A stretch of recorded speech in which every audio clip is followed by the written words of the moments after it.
Hello, everybody. Here's the feedback that I promised you on the midterm essay. Again, I think it's better that I go over it by speaking about it. So first of all, when you get into your higher level classes or you go on from college or you leave my class, you will not have to follow these models. However, I think it's a good idea because I still use them, or I used them when I was doing my doctoral classes. It's just something good to have because I've been in English classes where the teacher didn't have boundaries or structure, and I found it very hard for me to write. This is a good foundation to use, okay?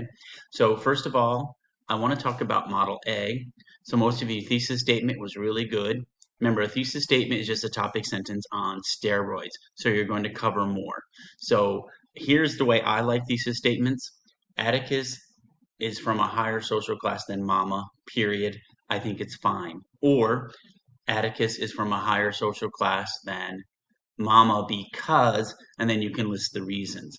For a research essay, I would probably list the reasons because the research essay is going to cover probably 10 to 15 pages. So if you list the reasons, your readers will know what to expect, and it'll also keep you on track.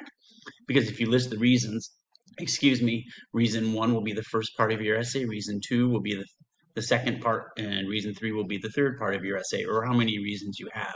Just follow that. You're giving a blueprint. Okay, so let's look at Model A. Thesis, pro.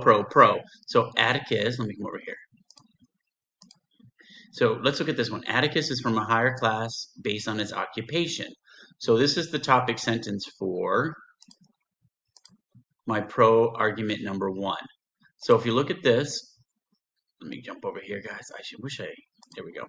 So Atticus is from a higher, okay, so this is the topic sentence. Your reader will expect, first of all, this says, let's say it says pro argument one. Who's your pro? Atticus. So if it's the pro argument number one, only bring in Atticus here.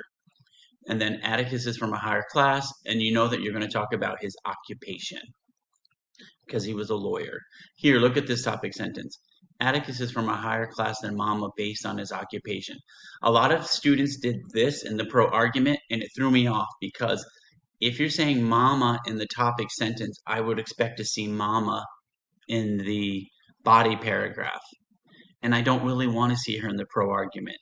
I didn't take a lot of points off for this, but to me, pro argument one, Atticus occupation. Pro argument number two, his parenting style.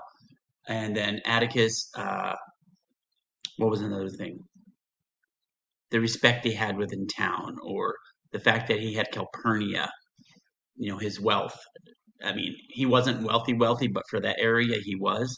But you know the point. Pro, Atticus, pro, Atticus, pro, Atticus.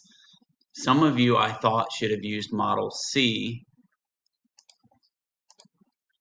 which is here, give your thesis, and then counter, because a lot of you brought in this. Atticus is from a higher class. You brought in Atticus and then gave Mama's information too. But if you change this around and say, first, opposing views may think Mama is from a higher class than Atticus because of occupation or something, and then rework it and make it a counter and refusing paragraph. That would work. Instead of doing pro, you do counter, refute, counter, refute.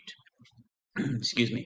And another thing I wanted to state too is when you're doing the research essay, which you're going to start next week, if you do Model A and you have like 4 or 5 pro arguments, give them.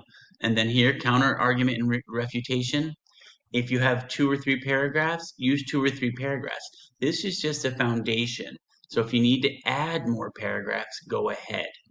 So I hope this helps. And then the last thing I want to say is I thought they were really good. Some students are still messing up MLA. Don't do that. Don't lose points for MLA.